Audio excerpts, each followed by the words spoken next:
Welcome to the adventure of the Whispering Cylinder, a Sherlock Holmes adventure from the series The Clockwork Conspiracies. Sherlock Holmes and the Age of Innovation, playing in the year 1896. It seems almost beyond belief that these old Edison wax cylinders have survived, let alone been unearthed from the vaults of the Royal Society. Yet here they are, my own voice, captured across the years, chronicling some of my dear friend Sherlock Holmes' most unusual investigations during that remarkable period, the turn of the century. London was ablaze with invention then, a true age of innovation, but progress cast long, dark shadows. Holmes navigated a world of electric lights, pneumatic tubes, and nascent motor cars, confronting mysteries where science itself became both tool and weapon in what one might term the Clockwork Conspiracies. These recordings, perhaps more candid than my published accounts, offer an intimate perspective. Allow me to commence this series with a case that perfectly illustrates the strange collision of the modern and the macabre. I shall recount for you now the adventure of the Whispering Cylinder. Chapter: The November fog pressed thick against our Baker Street windows. Ghostly eddies swirled under the gaslight glow, muffling the sounds of the city beyond. Inside, the familiar comfort of our sitting room offered little solace against the gloom, punctuated only by the hearth's crackle and the rustle of Holmes's newspaper. Even my medical journal failed to hold my interest. The muffled clatter of traffic on the wet cobblestones below a somber backdrop to the quiet. Suddenly, the sharp peal of our doorbell sliced through the stillness. Holmes looked up, a flicker of interest in his keen features. "A visitor, Watson, on such a beastly evening. Urgency drives them, I suspect," stated Sherlock Holmes. Before Mrs. Hudson could respond, firm footsteps ascended the stairs, followed by a decisive knock upon our door. "Enter," explained Sherlock Holmes. The door opened to reveal an unexpected figure, a woman in a practical, dark traveling coat, glistening with moisture. Her hat was secured firmly, and her direct, intelligent gaze held a professional gravity rare outside Scotland Yard. She carried a small leather portfolio. "Mr. Sherlock Holmes." "I am Inspector Evelyn Hardcastle," said Inspector Evelyn Hardcastle. Her voice was steady, crisp, betraying no hint of uncertainty despite stepping into the lion's den, as some might consider Holmes's sanctum. "Indeed. Pray take a seat by the fire, Inspector. You appear chilled." "Watson, perhaps," explained Sherlock Holmes. He gestured towards the decanter, but our visitor politely declined with a slight shake of her head. "Thank you, Mr. Holmes, but I fear my business admits little delay. I have come from Whitehall with a matter of the utmost urgency and peculiarity." Inspector Evelyn Hardcastle answered.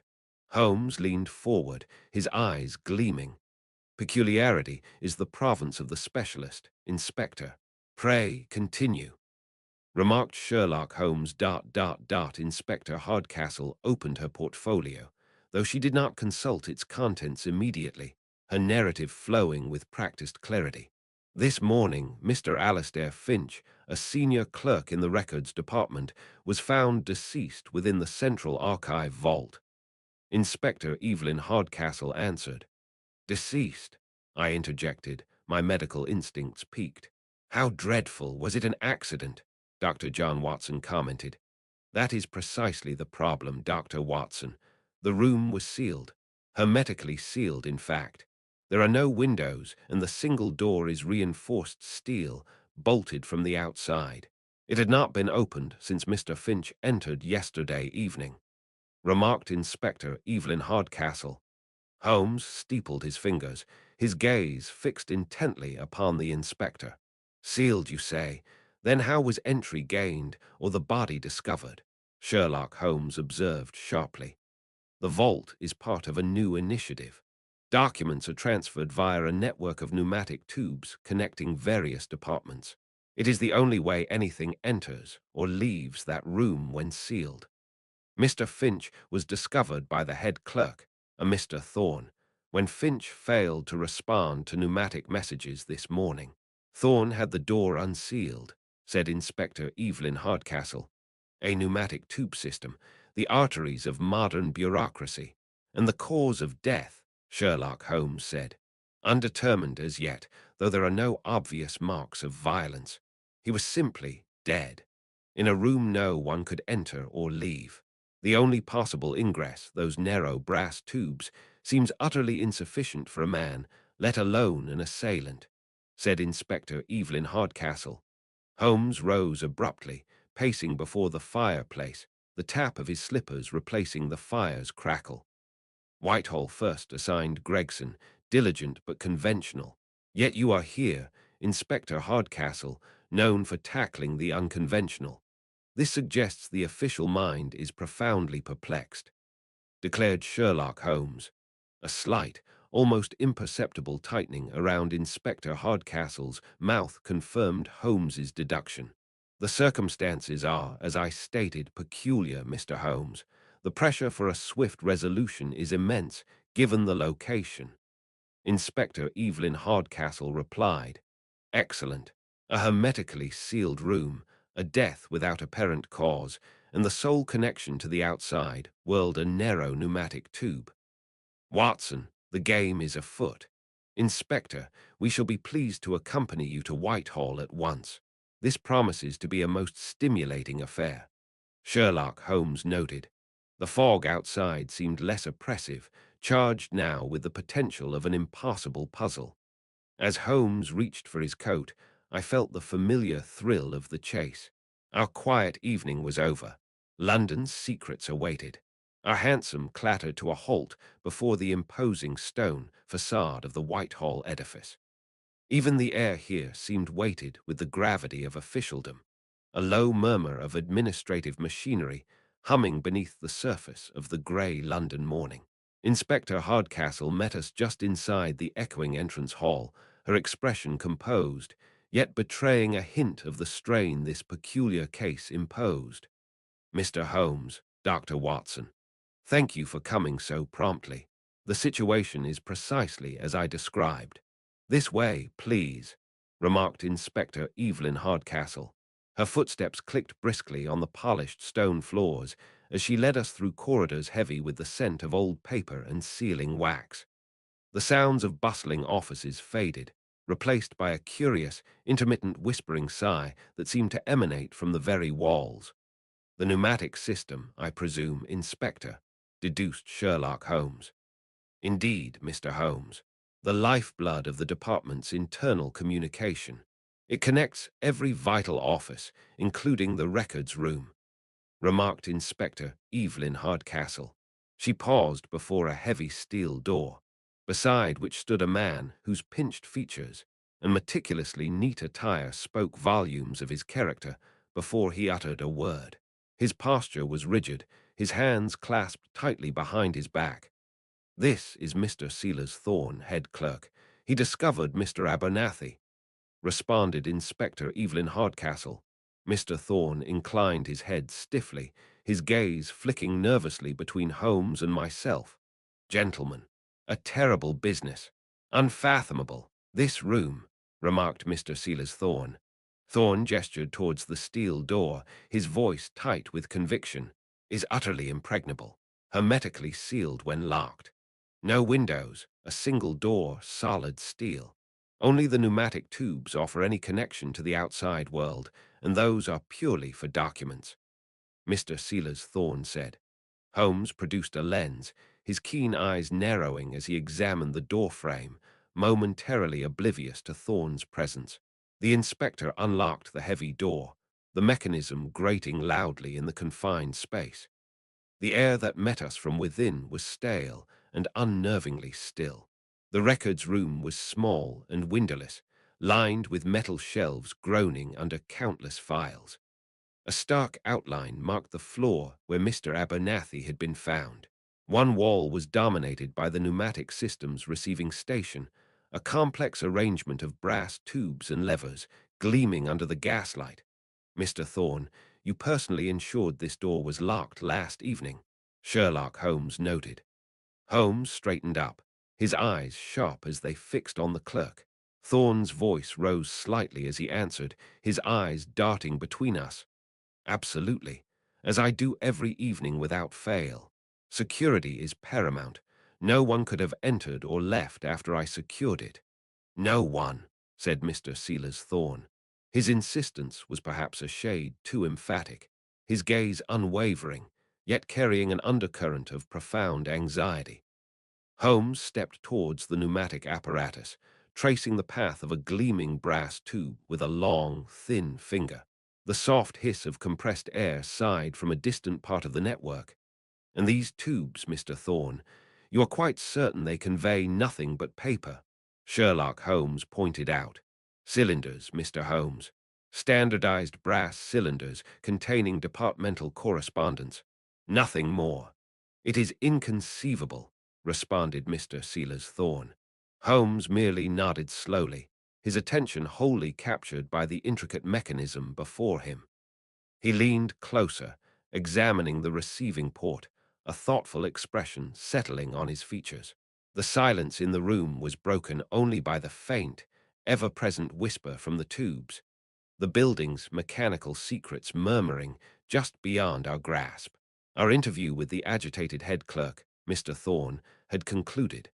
His protestations regarding the room's security struck me as almost too emphatic, though Holmes merely offered a noncommittal nod. His keen eyes swept the cramped, windowless records room yet again. The air hung thick, heavy with the scent of old paper and sealing wax, an almost suffocating stillness. This quiet was disturbed only by a low, resonant hum vibrating from the intricate network of brass pipes lining one wall. The pneumatic transport system, Inspector Hardcastle, stood near the receiving terminal, a figure of professional composure, amidst the baffling circumstances of the clerk's demise within this supposedly impregnable vault. The silence stretched. Beyond the heavy door, the muffled clatter of Whitehall bureaucracy provided a distant counterpoint to the room's stillness. It defies logic, Mr. Holmes. Sealed from the inside, no signs of struggle, yet the man is dead. Mr. Thorne insists no one could have entered or left. Inspector Evelyn Hardcastle replied. Insistence, Inspector, is often the refuge of uncertainty, or indeed of knowledge one wishes to conceal, remarked Sherlock Holmes. As Holmes spoke, his words still echoing faintly, a sudden, sharp hiss sliced through the quiet, emanating from the very pipe network he observed. Moments later, a soft yet distinct thud sounded from within the receiving chamber. A small indicator light flickered, casting a brief green glow. A delivery.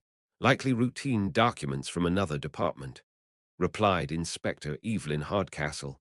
Hold, Inspector. Do not open it. Not yet, Sherlock Holmes said. With remarkable swiftness, Holmes strode to the receiving station. There, nestled within the receptacle, lay a standard government-issue pneumatic cylinder, crafted of dark vulcanite with brass end caps. To my eye, it appeared utterly commonplace, indistinguishable from dozens I had seen used for rapid message delivery across the bustling city. But Holmes regarded it not as a simple container, but as an object pregnant with suspicion. He produced his familiar magnifying lens, his brow furrowed in that specific way that always signaled intense concentration. The silence returned, heavier now, charged with unspoken questions and my own mounting curiosity. We heard only the faint scrape of the lens against the vulcanite as he angled the cylinder beneath the room's stark gaslight, his examination meticulous, almost reverent in its focus. What is it, Holmes? It appears entirely ordinary, wondered Dr. John Watson. Ordinary is the cloakliest disguise, Watson.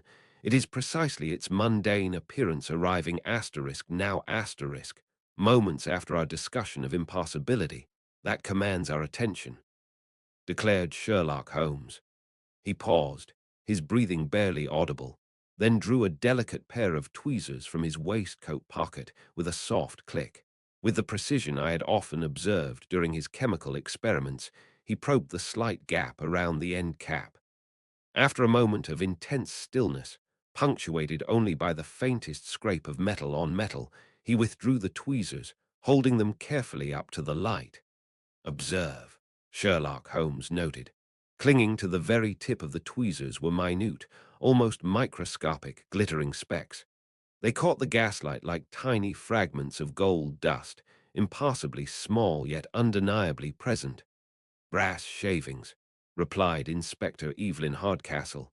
"Precisely, Inspector. Microscopic fragments of brass.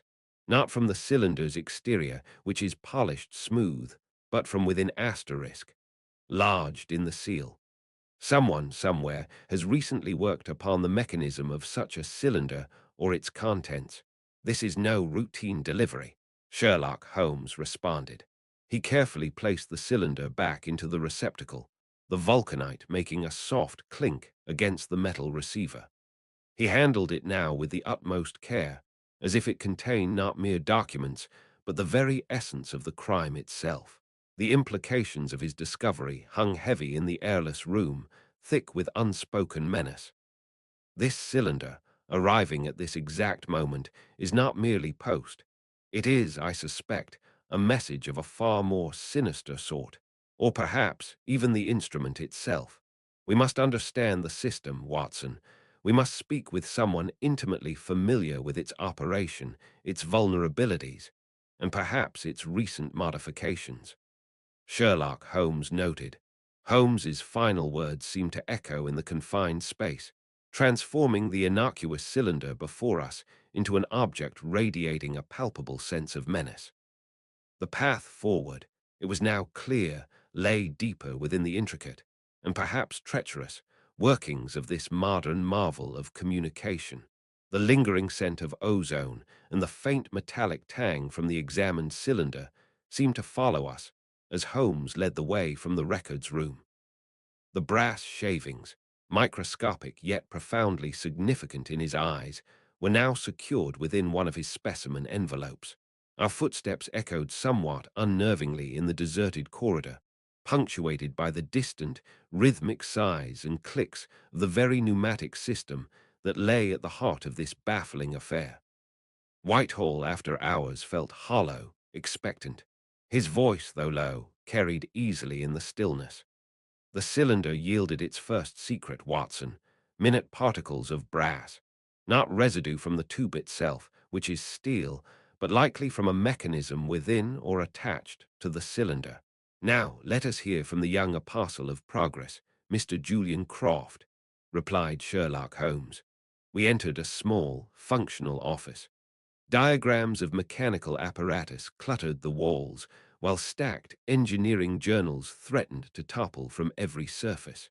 Mr. Julian Croft rose to greet us, a young man, sharp-featured, with restless eyes that darted between Holmes and myself.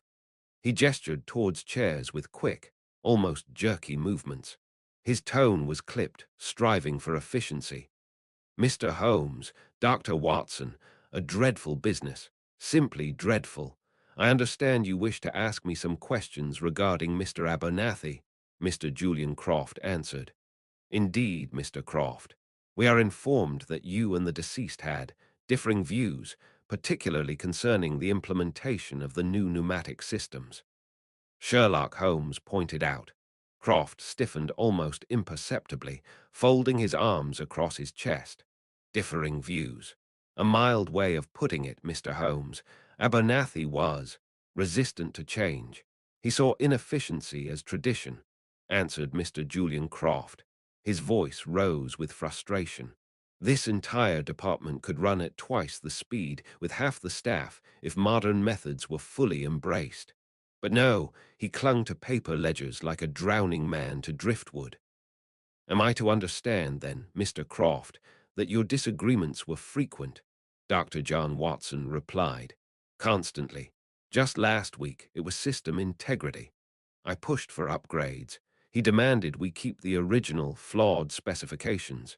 He even filed a formal complaint." He lowered his voice slightly, leaning in, "about a pressure valve. Section Gamma 7 feed. Said it was sticking. Typical Abernathy, obstructing real work with trivialities." answered Mr. Julian Croft. Holmes remained quite still, his gaze fixed upon Croft.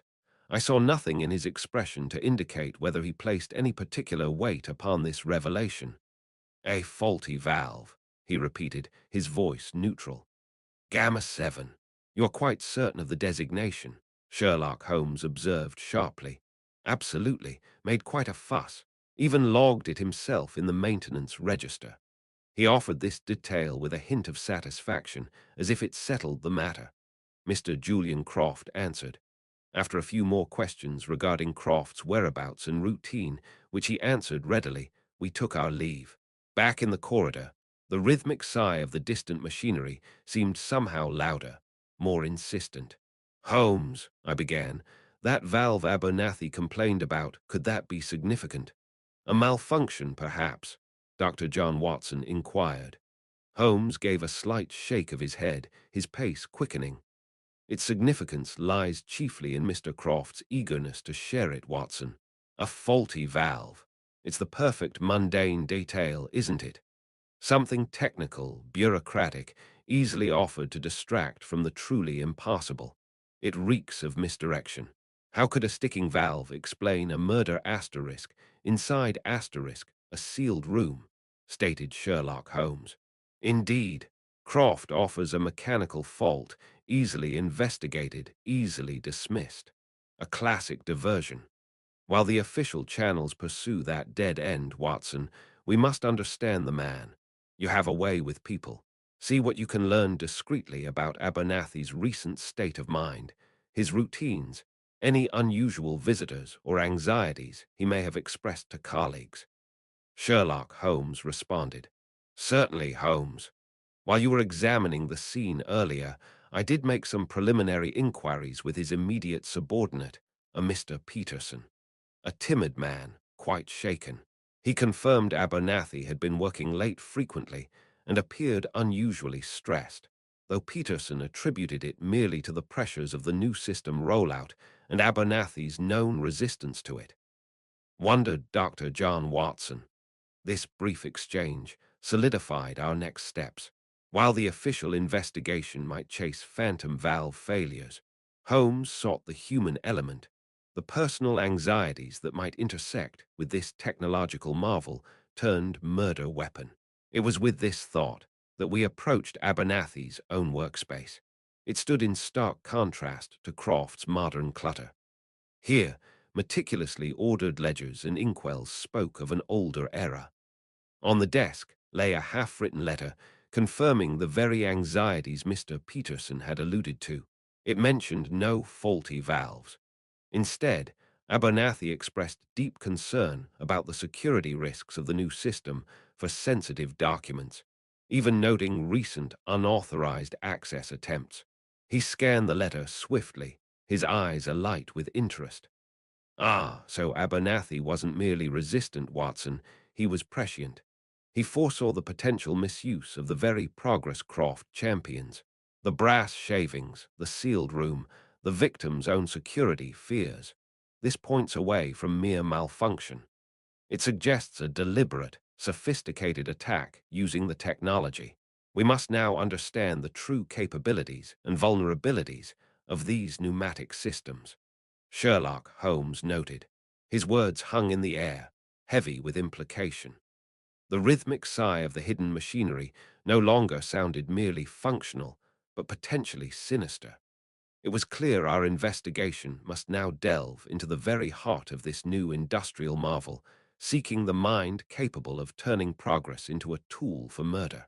Following our interview with the ambitious Mr. Croft, Holmes had fallen into one of his profound silences, his mind clearly wrestling with the intricate threads of the Whitehall enigma. The notion of a faulty valve, so conveniently offered, seemed only to deepen his suspicion rather than clarify the means of the crime. It was with a renewed sense of purpose, however, that he announced our next destination, the workshop of Professor Augustus Flemming, a name whispered in connection with the very pneumatic systems now central to our investigation. Our cab deposited us before a rather grimy brick building tucked away in a street humming with the low thrum of nearby factories. Even as we approached the entrance, a faint, rhythmic wheezing sound drifted out, accompanied by the occasional sharp hiss, suggesting the restless mechanical life within. The door opened to reveal a man of middle height, thin and slightly stooped, with ink stains on his fingers and eyes that seemed perpetually focused on some distant, complex problem. This, presumably, was the professor. His voice was precise, though tinged with weariness. "Mr. Sherlock Holmes, Inspector Hardcastle sent word. Please come in, gentlemen, though I fear my workshop is in some disarray," answered Professor Augustus Flemming. He led us into a large chamber that was a bewildering marvel of Victorian invention. The air thrummed with energy. Pipes, like metallic serpents, coiled along the walls. Gauges flickered as if alive. From every corner rose a symphony, the soft whir of gears, the staccato click of valves, and the gentle sigh of compressed air escaping. Workbenches overflowed with brass fittings, glass tubing, coiled wires, and countless diagrams pinned haphazardly to every available surface. The scent of oil and hot metal was pervasive. Holmes surveyed the scene with keen interest, his sharp eyes darting from one device to another. "Professor Flemming, your work precedes you. We are investigating a most unusual death at Whitehall, one which occurred within a room accessible only by a pneumatic dispatch system. A system, I gather, based upon principles you have pioneered," explained Sherlock Holmes.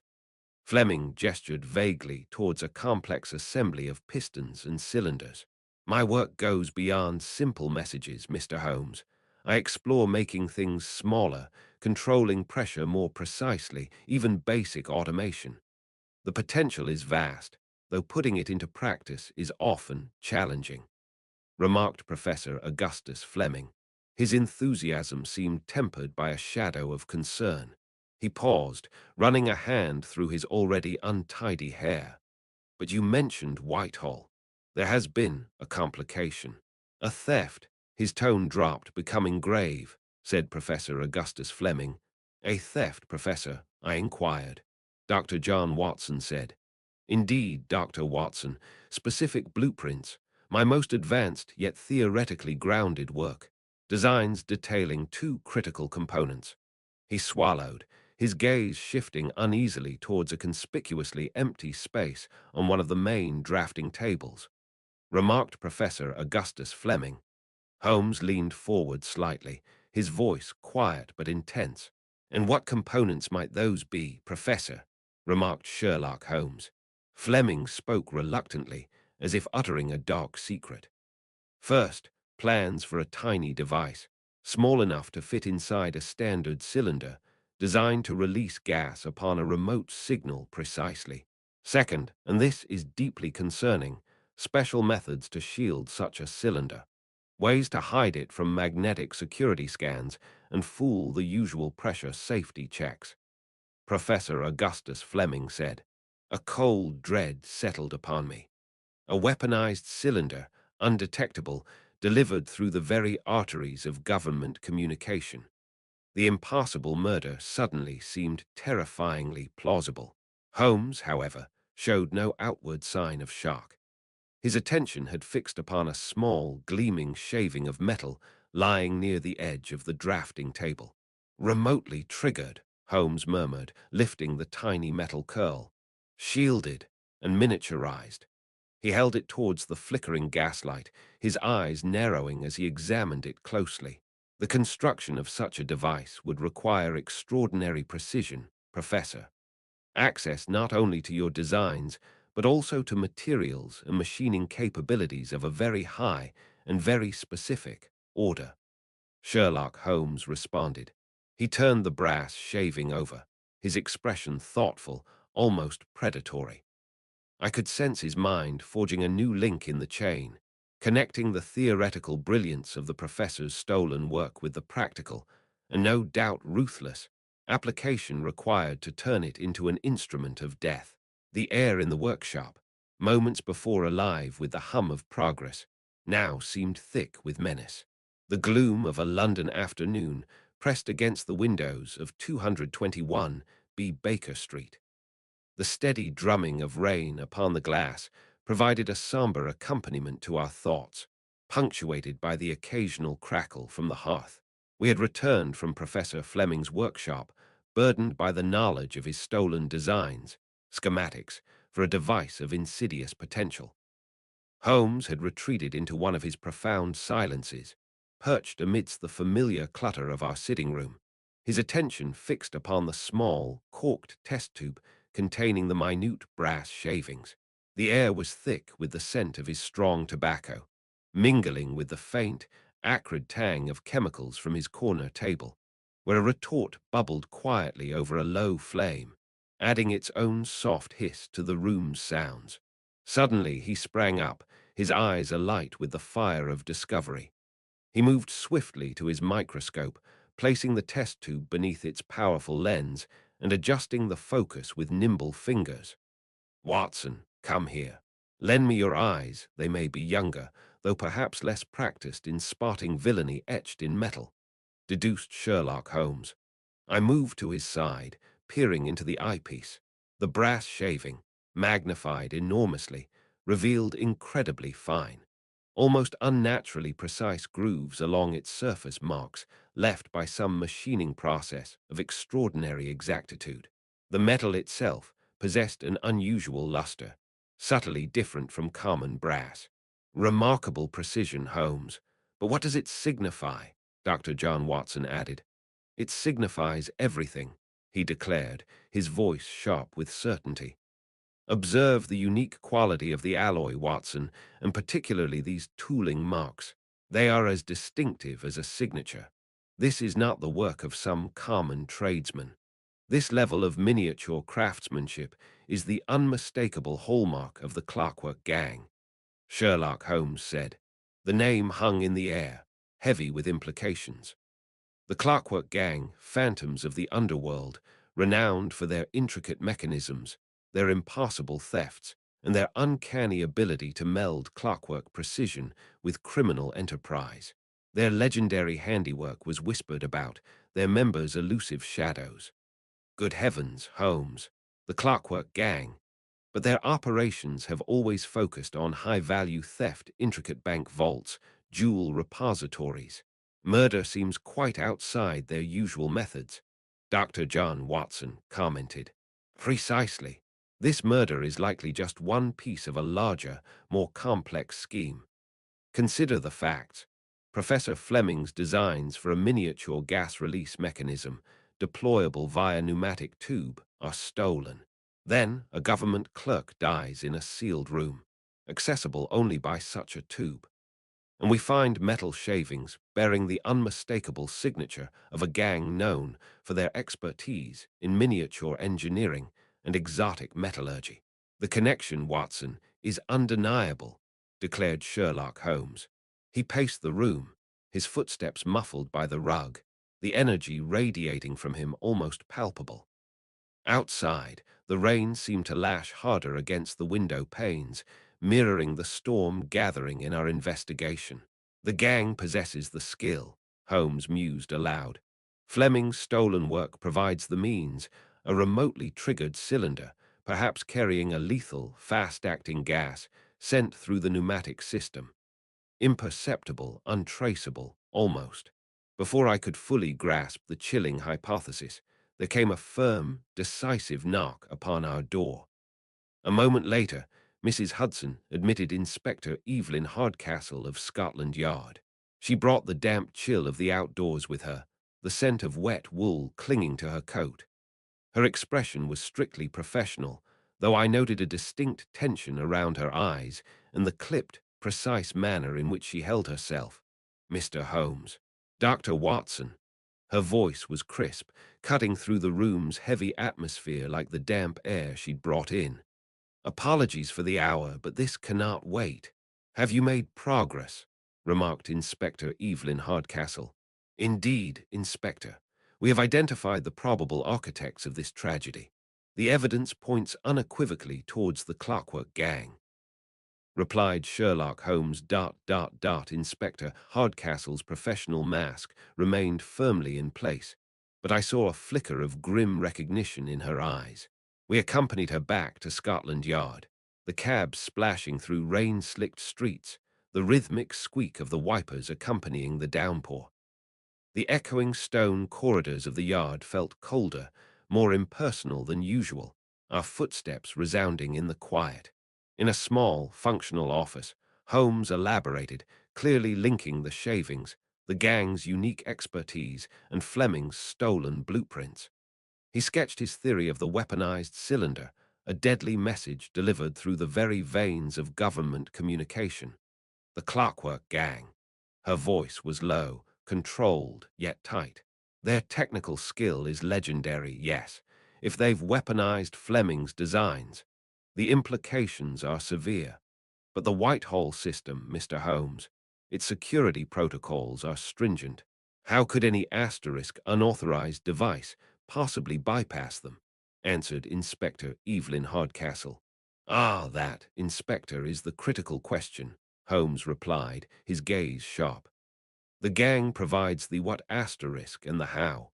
To understand the asterisk opportunity, the means of infiltration, we must delve into the system itself, its protocols, its potential weaknesses, any recent anomalies.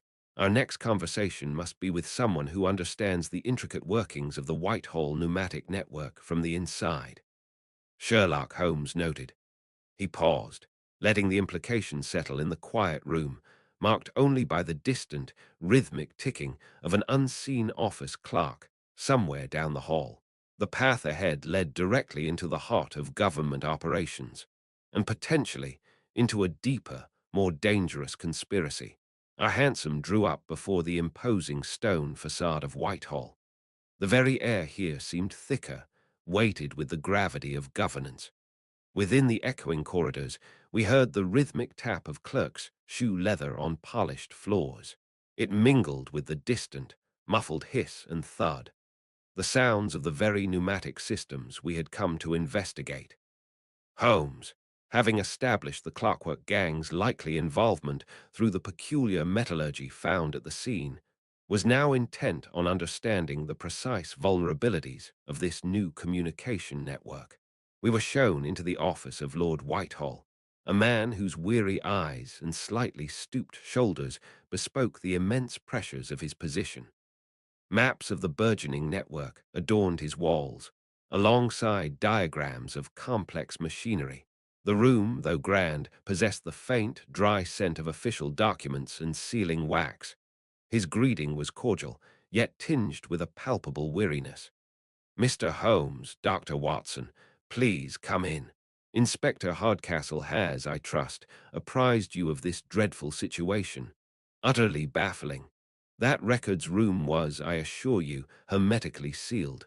Quite impenetrable," Lord Whitehall replied. Holmes settled into the offered chair, his gaze sweeping the room before fixing on the official. "Indeed, Lord Whitehall. Its very impenetrability is what draws our focus to the means of communication, the pneumatic tubes. Tell me what safeguards are in place regarding their operation," observed Sherlock Holmes. He steepled his fingers, assuming a more formal ministerial tone.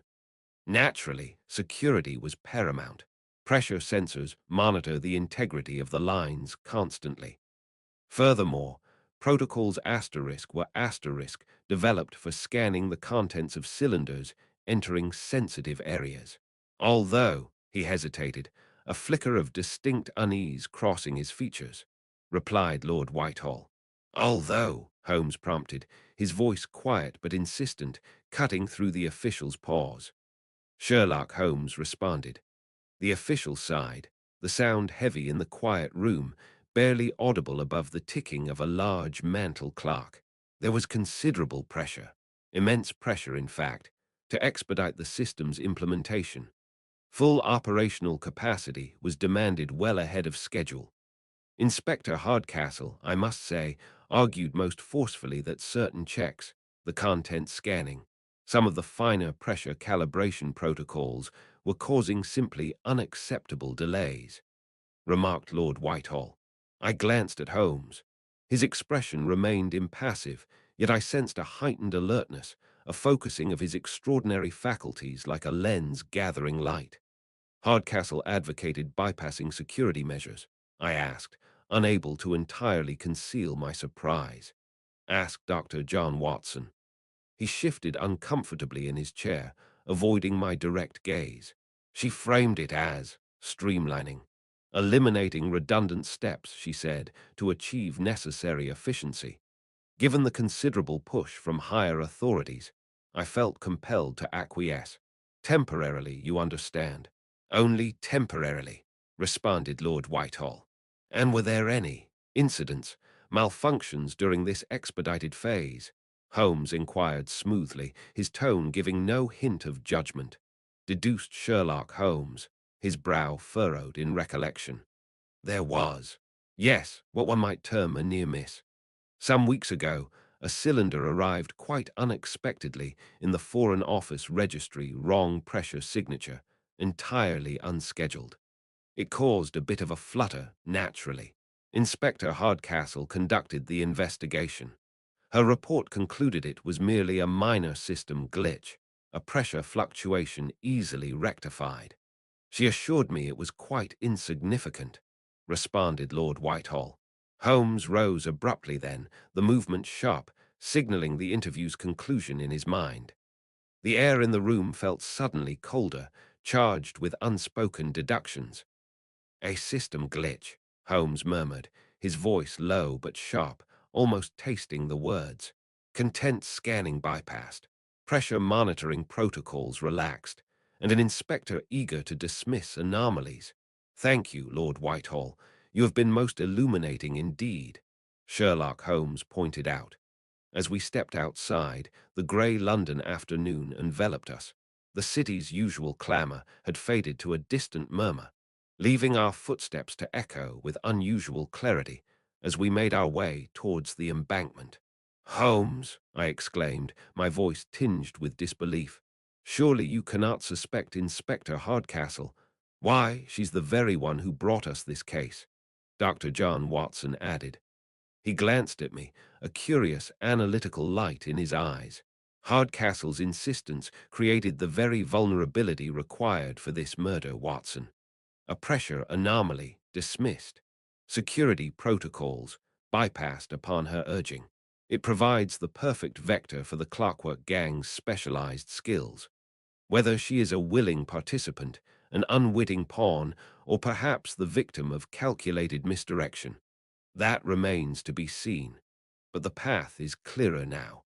Someone exploited the whispers within Whitehall's own modern marvel, explained Sherlock Holmes. His words hung in the damp air, heavy with implication.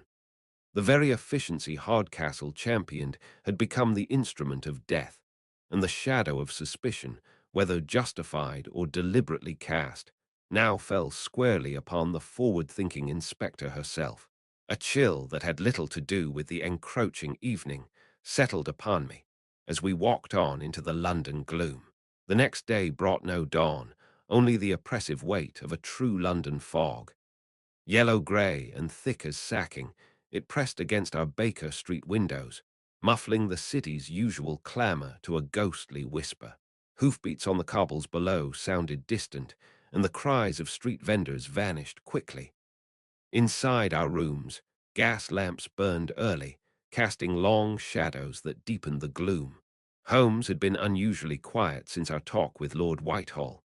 He stood by the window, his tall figure a silhouette against the swirling fog. His silence was deep, charged with tension. He stared into the thick mist that London had become. I knew his mind wrestled with what Whitehall had revealed.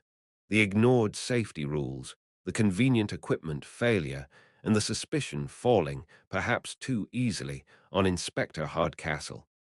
A perfect cloak for mischief, Watson. Deception thrives in such darkness, wouldn't you agree?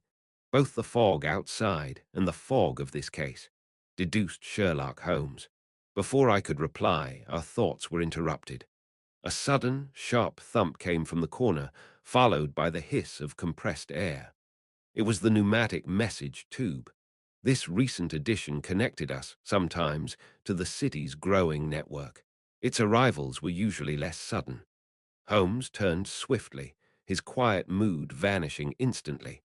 He crossed to the brass receiver on the wall, his eyes bright with sudden interest.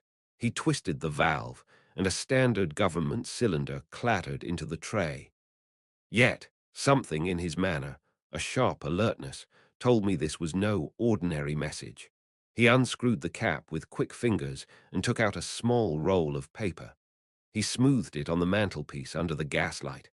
I stepped closer, looking over his shoulder. The message was short, typewritten, with no signature or heading dot dot dot. It read simply, "Curious about the override. Perhaps ask about Fleming's experimental resonance dampener. Your move." Resonance dampener, I repeated. The technical term meant nothing to me. "What on earth does that mean, Holmes?" Dr. John Watson said. "It means, my dear Watson, that our enemies are not just clever but bold. Daring, even. This term, resonance dampener, is very specific. It refers to a little-known theoretical part. It's detailed only in the advanced sections of Professor Flemming's stolen blueprints. It is the very mechanism needed to bypass the pneumatic system's pressure monitors without being detected." Sherlock Holmes noted. He tapped the paper firmly. "They know we suspect the system was bypassed.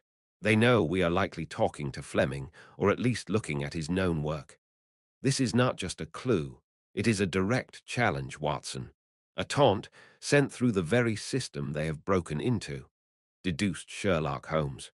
His eyes narrowed, gleaming with sharp intelligence. "And more than that," he continued, his tone hardening, "it confirms a well-informed spy within the investigation. Someone is feeding the Clockwork Gang details of our inquiries, even our suspicions about Hardcastle. They dangle this technical term before us like bait, flaunting their inside knowledge and expertise," explained Sherlock Holmes. The fog outside seemed to press closer, like the tightening coils of the plot against us. The message, so blunt and chilling, lay under the gaslight. It was a real piece of the invisible net closing around us. Holmes picked up the cylinder that brought the message. He turned it over and over in his hands, his gaze intense. He ran a fingertip along its metal surface, frowning thoughtfully. "Interesting," he murmured, almost to himself. "There is something unusual about the metal of this cylinder itself," declared Sherlock Holmes. He held it towards the light. His examination marked the start of a new, more physical line of investigation. Meanwhile, the fog of suspicion swirled ever thicker around Whitehall's corridors and the question of the mole within. The fog that had clung so tenaciously to London seemed to have permeated our very rooms at Baker Street, though the fire in the grate crackled merrily. Holmes had spent the hours since receiving the Clockwork Gang's audacious message, hunched over the innocuous-looking pneumatic cylinder delivered shortly after the discovery of the poor clerk's body. The acrid tang of chemicals hung faintly in the air, mingling with the familiar scent of his strong tobacco. Inspector Hardcastle, having arrived promptly at Holmes' summons, stood near the mantelpiece, her expression sharp and attentive. The rhythmic tick of the clock on the mantelpiece seemed unnaturally loud in the expectant silence. He straightened up abruptly, holding a small, dull grey fragment aloft with his forceps. "Gentlemen, forgive me, Inspector, a force of habit, observe." His voice was keen, edged with the excitement of discovery.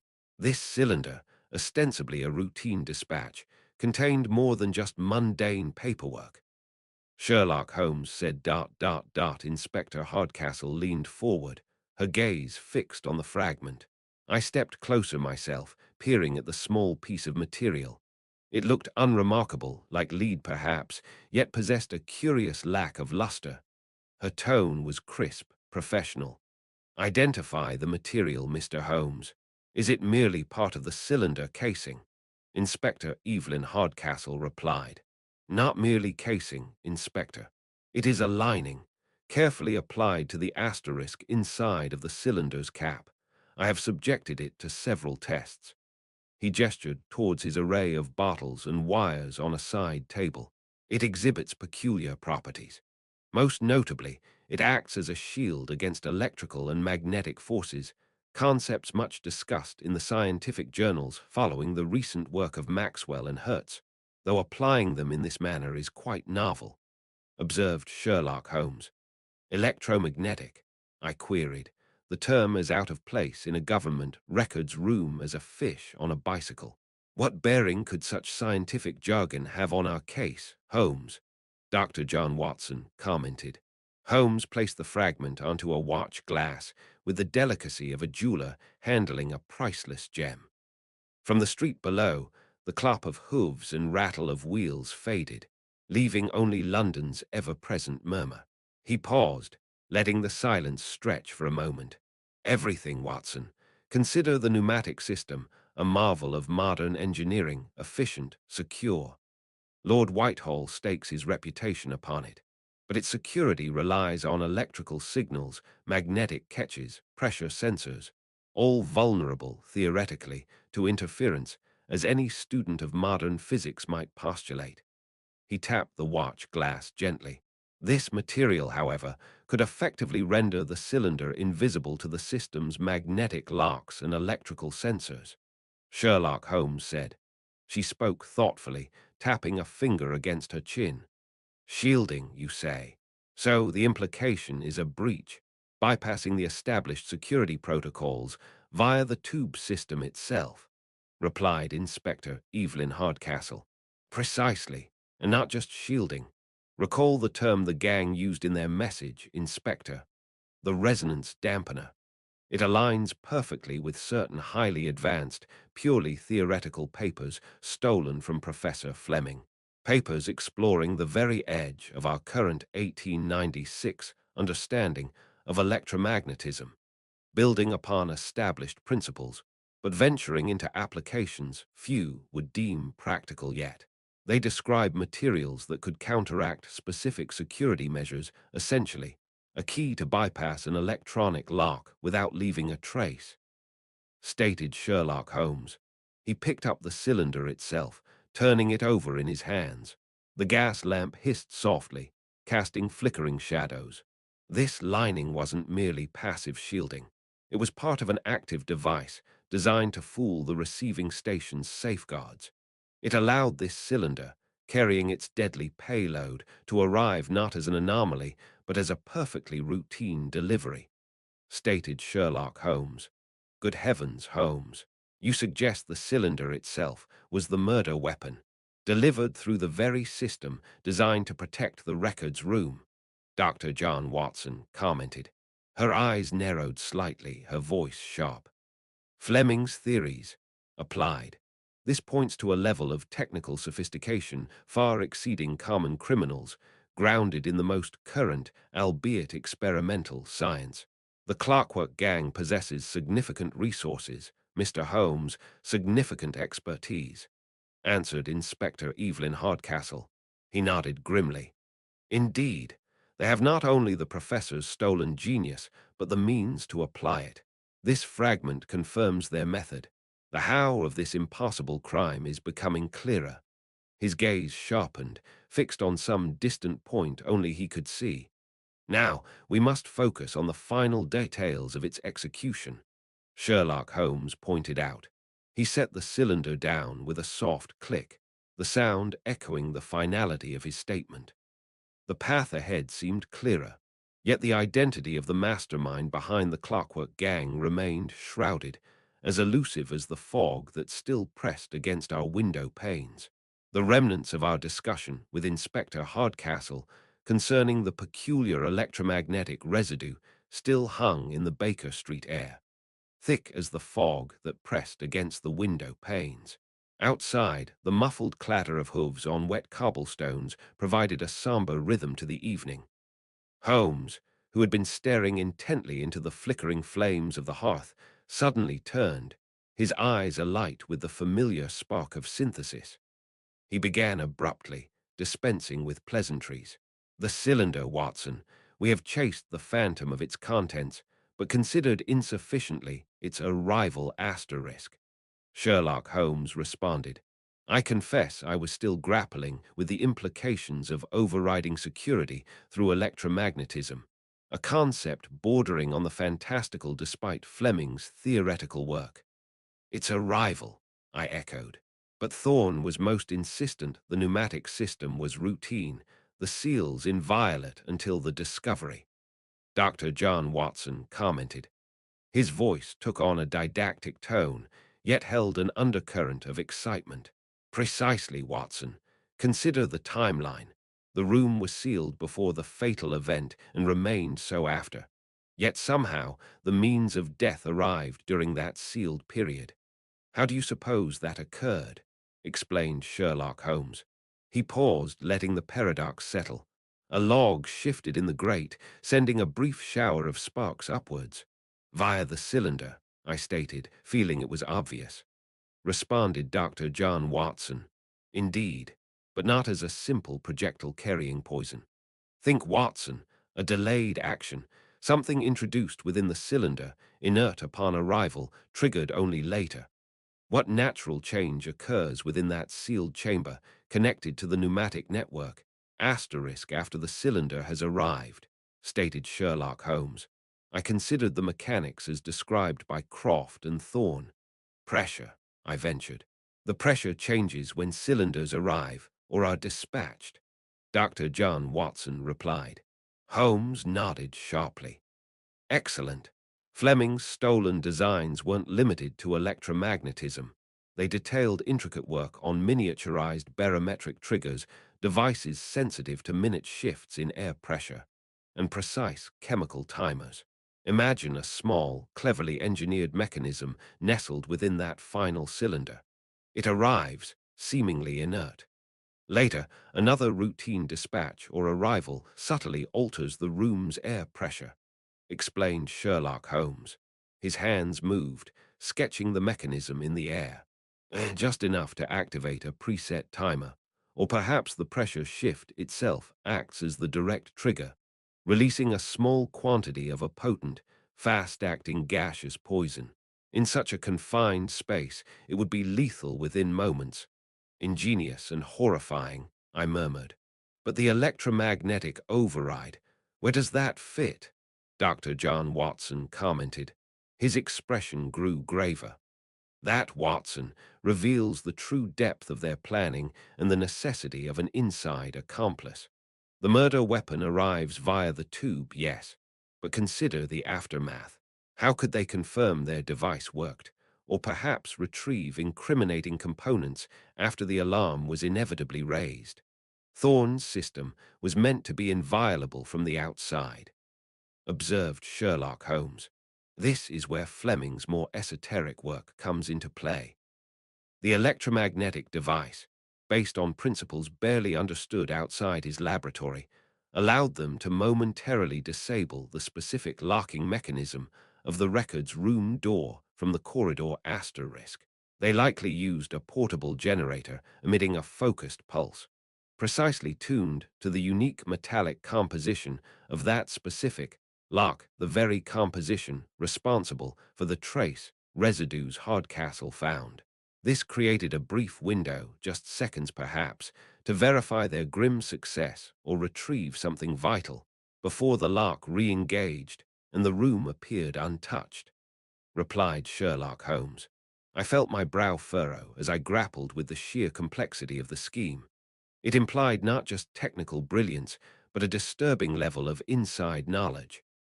Then the mole, they provided the technical specifications of the lock, the timing of cylinder dispatches, wondered Dr. John Watson. He confirmed with a grim set to his jaw. Undoubtedly, someone with access, someone trusted. The Clockwork Gang provided the means, Fleming's stolen genius twisted to nefarious ends, but the mole provided the opportunity. This is not merely murder, Watson, but an assault on the very mechanisms of government, exploiting the march of progress for criminal gain. The implications for Whitehall security are profound, replied Sherlock Holmes. He rose and paced before the fire, the energy crackling about him almost palpable. The distant rumble of an early morning delivery cart sounded from the street below. They believe themselves safe, hidden behind their technological marvels, he mused, his voice low but intense. They understand the gears and wires, but not the workings of the human mind, and they underestimate ours. His gaze met mine, sharp and decisive. We know the how, Watson. Now we must use their own system against them. It is time to set a trap, declared Sherlock Holmes. The air in the Whitehall pneumatic control room thrummed with a low, resonant hum that seemed to vibrate through the very floorboards, a mechanical heartbeat beneath the flagstones. Gaslight cast long, dancing shadows across the complex array of gleaming brass tubes and levers. Holmes stood poised near the central console, his face etched with concentration, while Inspector Hardcastle, her expression resolute, conferred quietly with two constables stationed near the heavy oak door. Outside, the muffled rumble of late-night London traffic was a distant, muted counterpoint to the tension coiling within the room. His voice, though low, cut through the mechanical drone. The decoy cylinder is prepared, Inspector, timed precisely. Its arrival should coincide with their attempt to retrieve their illicit gains, deduced Sherlock Holmes. Her tone was steady, businesslike. My men are positioned at all potential exits from the records room corridor, Mr. Holmes. The moment we hear activity, they await our signal. Inspector Evelyn Hardcastle answered. Holmes nodded curtly, his eyes fixed on a pressure gauge. He selected a polished cylinder, identical to countless others used daily, yet this one contained nothing more than carefully weighted paper. With a decisive movement, he slotted it into the dispatch tube designated for the sealed records room. A sharp hiss of compressed air echoed in the confined space, followed by a muffled asterisk thump deep within the building's arteries, signaling its departure. Time slowed to a crawl. The rhythmic sigh of pumps and distant clangs from below marked each passing moment, building tension with every breath. Suddenly, Holmes spoke, his gaze sharp. They approach. Listen, remarked Sherlock Holmes. Faintly at first, then growing clearer, came the sound of hurried footsteps echoing along the stone corridor outside. Not the measured tread of officials, but the furtive scuffle of men attempting stealth. A key scraped harshly in the lock of the records room door nearby. She gave a crisp, clear command, her voice ringing out. Now, Inspector Evelyn Hardcastle answered. The constables threw open the control room door as Hardcastle herself moved swiftly towards the corridor entrance. Shouts erupted, the sound sharp against the corridor's echo, followed by the noises of a brief, desperate struggle, grunts of exertion, the heavy thud of bodies hitting the stone floor, a sharp clatter as something metallic struck the flagstones. Holmes and I moved forward, arriving as the constables subdued two rough-looking individuals, clearly members of the Clockwork Gang. But Holmes's attention was elsewhere. He strode past the captured men towards the now open door of the sealed records room. Standing just inside, pale and trembling under the gaslight, was Mr. Silas Thorne, the head clerk. He clutched a pneumatic cylinder, not the decoy, but another that must have arrived moments before ours. His voice was a ragged whisper, barely audible above the machinery's hum. Mr. Holmes, Inspector, thank heavens. I heard the commotion. I came to secure the archives, Mr. Silas Thorne said. Holmes's reply was cold as steel. Secure the archives, Mr. Thorne, or retrieve the cylinder containing the final payment for your treachery, Sherlock Holmes pointed out. Thorne flinched, his eyes wide with sudden fear. The cylinder sent, no doubt, by your masters to confirm the disposal of sensitive documents you provided access to, deduced Sherlock Holmes. Thorne recoiled as if struck. His fastidious mask crumbled, revealing raw panic beneath. No, it's not true. I am a loyal servant, Mr. Silas Thorne said. Your loyalty, Mr. Thorne, was to fear and greed alone. The pneumatic system's timing, the protocols you insisted upon yet easily bypassed, the discrepancies in access logs all pointed to you. You gave the gang entry, weaponizing efficiency into murder. And the money trail, Mr. Thorne. Inspector Hardcastle's investigation leaves no doubt, replied Sherlock Holmes. Thorne visibly paled further, his composure shattering completely. Sealers Thorne, I am arresting you for conspiracy, espionage, and complicity in the murder of Edward Finch. Her voice rang with authority, leaving no room for doubt. Constables, secure him. Inspector Evelyn Hardcastle answered.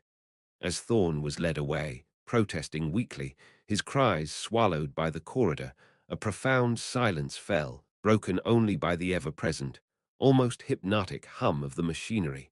The trap had been sprung, the mole exposed, and Inspector Hardcastle's reputation vindicated through her own diligent police work and unwavering resolve. He turned to me, a flicker of weariness in his eyes, the sharp lines of his face softened momentarily. Progress, Watson, inevitably creates new avenues for villainy. The very mechanisms designed for efficiency become tools for corruption in the wrong hands, declared Sherlock Holmes. His words hung in the air, a somber observation amidst the gleaming brass and captured criminals, hinting at the complex reflections that awaited us once the dust of this affair had finally settled. The clamour surrounding the affair of the Whispering Cylinder had subsided, leaving London shrouded once more in its customary mantle of November fog. Outside our Baker Street windows, the muffled rumble of carriage wheels on the wet pavement provided a constant, somber rhythm. Within, the fire crackled merrily, casting dancing shadows upon the familiar clutter of Holmes's domain. Yet a contemplative quiet had settled upon us in the aftermath of the case's resolution. Progress, Watson, a most capricious and double-edged servant, replied Sherlock Holmes. His words echoed the sentiment left lingering by our recent encounters. Only the day before, we had received Professor Flemming, a man visibly altered by the ordeal.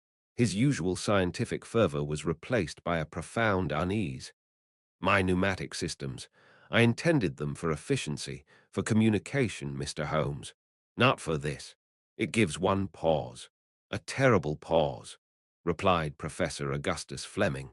He had wrung his hands, the very picture of genius burdened by unintended consequence. His pledge to proceed with greater circumspection in future endeavors seemed heartfelt, born of genuine shock at the perversion of his intellect. Our subsequent interview at Whitehall presented a stark contrast. In the imposing quiet of his oak-panelled office, Lord Whitehall received us. The air hummed not with scientific anxiety, but with the steady thrum of governance reassessing its footing. Inspector Hardcastle stood beside us, a model of professional composure. Word had reached us that her diligent, if initially obstructed, work on the case had earned her not only restoration, but commendation within Scotland Yard, a significant step given the usual resistance. This incident, Mr. Holmes, has been a harsh lesson. We cannot halt the tide of invention, indeed, we must harness it for the Empire's benefit. But security, vigilance, these must advance in lockstep. We shall be implementing far stricter protocols, rest assured, Lord Whitehall replied. His lordship acknowledged the inspector's critical role with a direct and respectful nod, a gesture carrying more weight than mere formality. It seemed a tangible sign that her recently lauded competence was indeed beginning to outweigh long-standing prejudice in these official quarters. These two encounters, Fleming's fearful caution and Whitehall's resolute pragmatism, lingered in my thoughts as the fire crackled before us in the Baker Street study. It was Holmes, naturally, who articulated the dichotomy most clearly, drawing the threads together as he continued to stare into the flames. "You see the dichotomy, Watson," remarked Sherlock Holmes.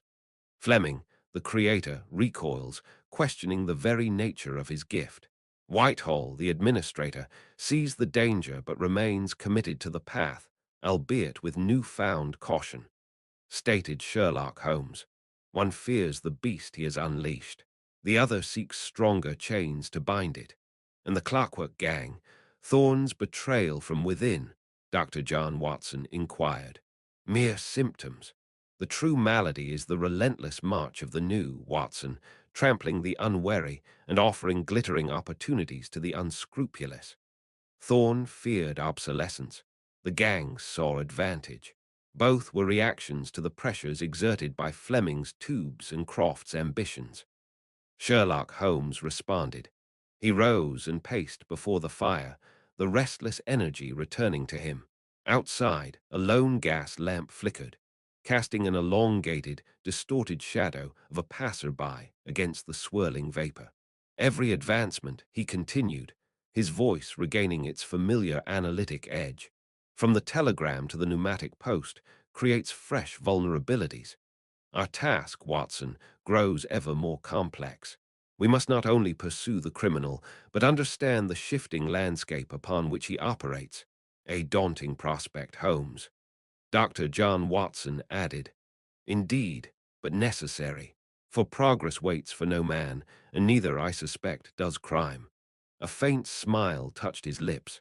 Now, Watson, the needle, if you please. It has been a taxing case, stated Sherlock Holmes. And so, as the familiar strains of his violin began to weave through the quiet room, mingling with the crackle of the fire and the distant, muted sounds of London, the adventure of the whispering cylinder passed into memory. It left behind a sobering reflection on the intricate, often perilous dance between human ingenuity and human nature.